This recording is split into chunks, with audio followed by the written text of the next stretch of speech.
Fala galera, tudo certo? Estamos aqui em mais um vídeo do Economia do Dia, onde a gente vai falar sobre mais uma parte do conteúdo preparatório para a prova de CPA 20, tá? E hoje o foco é no módulo 6, Previdência Complementar Aberta, PGBL e VGBL. Esse módulo é um módulo que não cai tanto na prova, cai de 5 a 10%, 3 a 6 questões, tá? Mas é muito importante ter bastante atenção aqui, porque é um conteúdo enxuto e que vai fazer diferença na sua aprovação.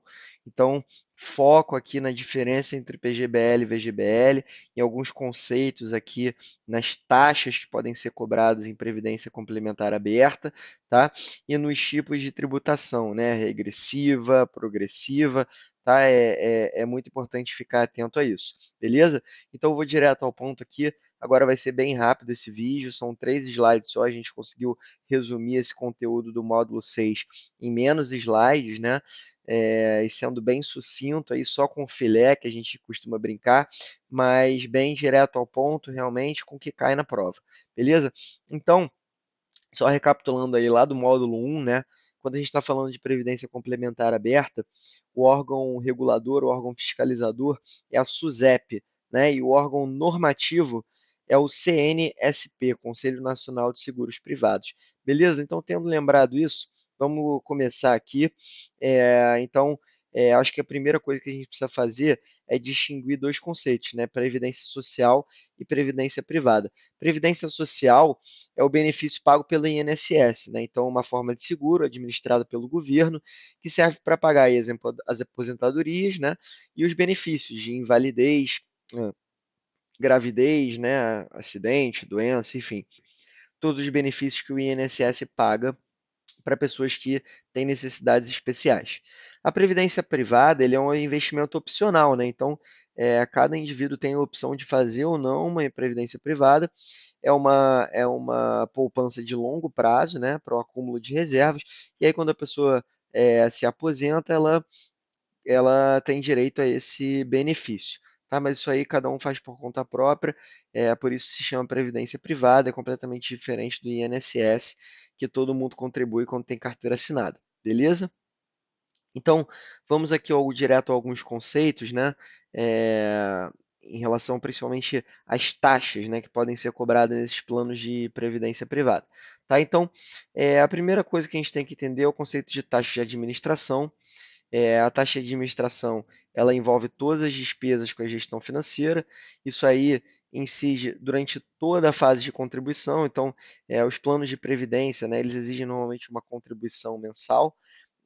Então, a taxa de administração ela vai incidir durante toda a fase de contribuição e sobre o capital total investido, beleza? E o valor percentual da taxa, ela tem que ser aprovado pela SUSEP, lembrando aqui do órgão regulador, né? E ela pode variar aí de acordo com o plano, né? Dependendo se for PGBL, se for BGBL. A gente também vai ver um pouquinho sobre a diferença entre esses dois planos daqui a pouco, tá? Inclusive, isso é o que mais cai em prova, tá? Então, a taxa de administração é mais ou menos o que a gente já conhece aí de fundos de investimento, o conceito é mais ou menos semelhante, tá?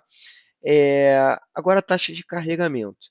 Tá? A taxa de carregamento ela é cobrada na entrada do plano ou a cada depósito, né? E ela serve para arcar tanto com as despesas administrativas quanto com as despesas de corretagem, né? De compra e venda de ativos.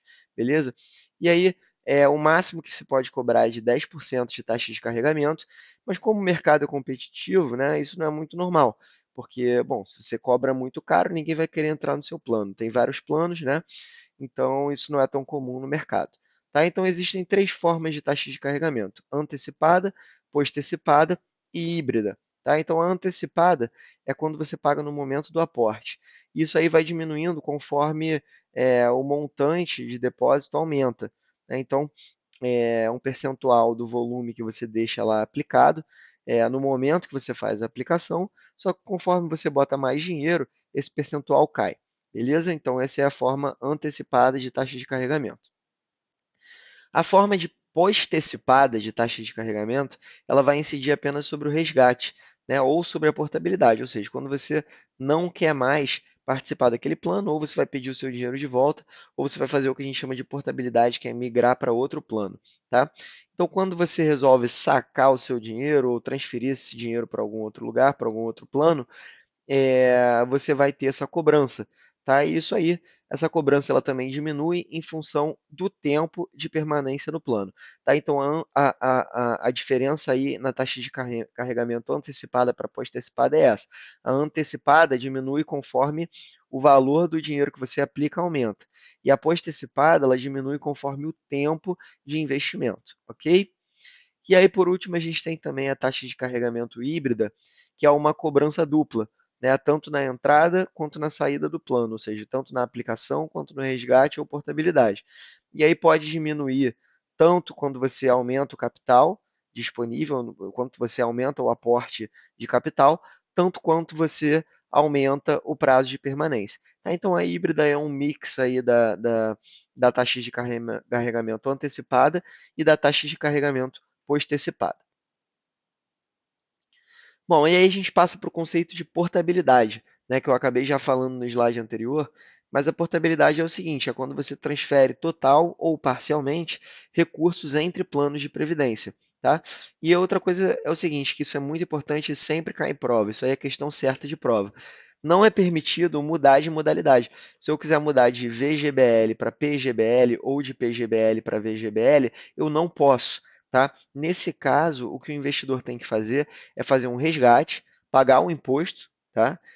Quando ele fizer esse resgate, e depois sim aplicar no outro plano. Tá? Então você tem que encerrar um plano para depois poder aplicar no outro. Não existe a possibilidade de você migrar de plano de modalidade diferente, beleza? Bom, e aí existe a possibilidade também de você fazer resgates programados ou resgates totais, tá? Quando você for reaver o seu dinheiro, quando você quiser sacar o seu dinheiro, você pode fazer um resgate programado, ou seja, você define datas específicas que você vai retirar o dinheiro, tá? E enquanto isso, o saldo do plano ele vai continuar rendendo, o saldo remanescente. Ou então você pode fazer um resgate total, que é o resgate de uma vez só de todos os recursos disponíveis, beleza? Então, resgate programado, resgate parcial em datas selecionadas, resgate total é feito de uma só vez, todo o montante, ok? Então a gente passa aí para a parte que mais cai em prova, regimes de tributação e sobre os planos em si. Bom, então a primeira coisa que tem que estar claro é que a gente tem dois tipos de regimes de tributação, progressivo e regressivo. E quando o investidor escolhe por um desses métodos de tributação, seja progressivo, seja regressivo, ele não pode mais voltar atrás. Então, escolheu, pronto, é isso aí, você tem que seguir até o final, senão, se quiser mudar, tem que fazer um resgate e mudar de plano, tá? E aí, qual que é a diferença do PGBL, Plano Gerador de Benefício Livre, para o VGBL, Vida Gerador de Benefício Livre? No PGBL, a tributação ela vai incidir sobre o valor total acumulado. E no VGBL, apenas sobre os lucros. Tá? Então, tributação no PGBL é sobre tudo, no VGBL é só sobre os rendimentos. Tá? É, Lembrando que PGBL e VGBL são as duas modalidades disponíveis aqui no Brasil hoje para a previdência complementar aberta, tá? Então a gente vai estudar esses dois tipos de investimento agora, tá? O PGBL ele é mais indicado para quem faz a declaração do imposto de renda completa, ou seja, se você tem carteira assinada, né? E aí existe a possibilidade de você abater até 12% do imposto de renda. E justamente por isso que a tributação ela incide no valor total, né? Bom, não tem nenhuma garantia de rentabilidade. O resgate ele pode ser feito no prazo de 60 dias em um único pagamento, ou então em várias parcelas, como a gente viu, o resgate ele pode ser programado ou pode ser o resgate total. Tem esse prazo de 60 dias no PGBL para você poder começar a retirar o teu dinheiro, ok? Então, mais indicado para quem declara no formulário, declara IR no formulário completo, justamente porque tem essa questão aí do abatimento. Tá? O Vida Gerador de Benefício Livre, o VGBL, é diferente. Ele é indicado para investidor que não tem renda tributável, ou então que quer investir mais de 12% da renda bruta em previdência. tá? Já que não existe dedução de IR. Então, no VGBL não tem dedução de IR, no PGBL tem redução de IR de até 12% para quem declara no formulário completo. Tá? Então, o cara que é profissional autônomo, por exemplo, que não tem renda tributável, né?